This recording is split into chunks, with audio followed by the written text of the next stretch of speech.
So it's been pretty hard to believe, but it's true that it's been 10 years since the last time that I made anything with Buck Moon.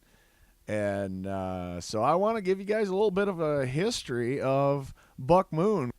And so, anyway, I just wanted to give you guys a little bit of a history. And so this is going to be part one. And I'll begin at the beginning. And when I say the beginning, I mean the absolute beginning. It goes all the way back to 2000 and a family vacation to Disney World, where I wrote a short story. It was the last story to be written in a book that I started in high school. And I used to write down things in books, and I continued to do that until I was about 27. And anyway, so yeah, if you want to know Buck Moon versus the Clockmaster, that you can read on my Tumblr where I put my comics, that is the adaptation of the very first Buck Moon story right there. That there's a true story. I had this idea to turn it into a short film, and back in those days, I was trying to find as many possible projects as I could to make. I mean, that's why I was dragging my video camera down to punk shows, and I got some great footage, and it was a really wonderful time, like, to experiment with stuff and try and show people my work. I had written the short film script, and I tried to get it made. I was trying to get a group of people together, a team of people together. So I ended up taking it to my friend Luke Sayers, who's the lead singer of the Dead Alives, and we've been friends for a long time, and I've always valued his opinion on horror movies. He read it, and very critically, and he told me that he didn't like it, but it had promise. He just couldn't figure it out. So I gave up on it, and I put it on a shelf. Years later, he would actually request to read it again.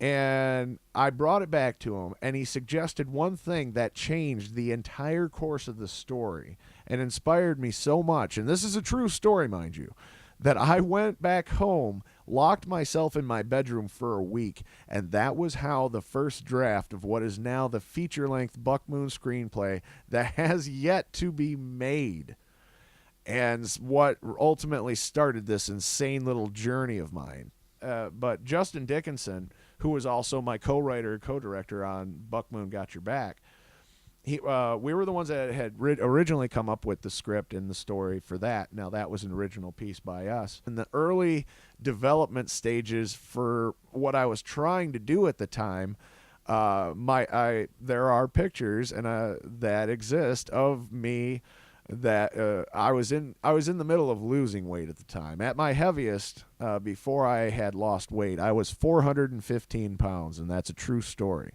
I started up a blog probably within about a year and a half of this, and it was actually there that I had decided to start trying to campaign to raise money. And I ended up putting an investment into a bunch of T-shirts, and I made the design a vote for the people that followed my blog at the time. And so this was the design for the shirt, and I used that, and I sold those shirts, and I ended up selling enough that I was finally able to make something, which ended up being Buck Moon Got Your Back. And Buck Moon Got Your Back was supposed to be an example of everything that I was trying to do, and try to use some practical effects. I wanted to try and find a way to use some computer effects. And the story behind that, it was like everything went wrong from beginning to end. Like, on the first day of filming, we were in my grandpa's woods. My grandpa had agreed to let us film in the backwoods, which was perfect for what we wanted to do. We rewrote some scenes and some dialogue, and just tried to make it work with the setting. Got our monster makeup made up, and then we waited for dark, and we went out there, and we had this generator. The generator wouldn't start, and we had a hell of a time trying to get this thing started. It was already dark, and we had our stage lights and everything. And this is one of the biggest criticisms that I have gotten from this movie, as the second half in particular, is that it is so dark, and that's true. And this is actually why. So we had to improvise. I mean, the money had already been paid for everything. The schedules had already been set. We only really had one shot at this. So we worked with what we had, and we ended up improvising and coming up with a way to hook up the stage lights. And we ended up using Jason's stage lights that he uses in his show and his gels to achieve the color that we did with the light, and hooked it up to the battery of a four-wheeler that we were using to carry the equipment back and forth into the woods, because I think we were quite a ways out from the house. Like, base camp was at the house, but that was where the makeup was, the majority of the food was. Like, we had water with us, but that was where, we were out there for quite a while. But anyway, so there was that, and then the next day was all about getting the practical effects to work. Like, there were many different things that we were trying to do, and I wanted to make sure that it was a fun, comfortable set. It was all just a big, hopeful experience, and I wanted to make it as fun as I possibly could.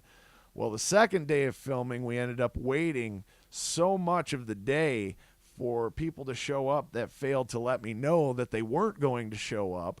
And so we had half the crew that we had the first day. So, like, it was just, and these were 2 consecutive days that we were filming. So, it was a very tight schedule that we were trying to maintain. And poor Terry, he had things to do. Like, he ran a farm at home. And he was really a trooper for that production, because he held out as long as he could, but he finally said, I have to go home. I have to take care of my animals. I'm like, I completely understand, man. I'm glad we got the shots that we did. We filmed all of his speaking stuff, which was great.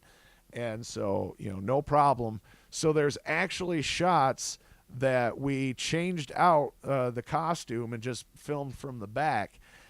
There are the action shots. A couple of the action shots are actually my cousin Joe in the costume. So there's another fun fact for you.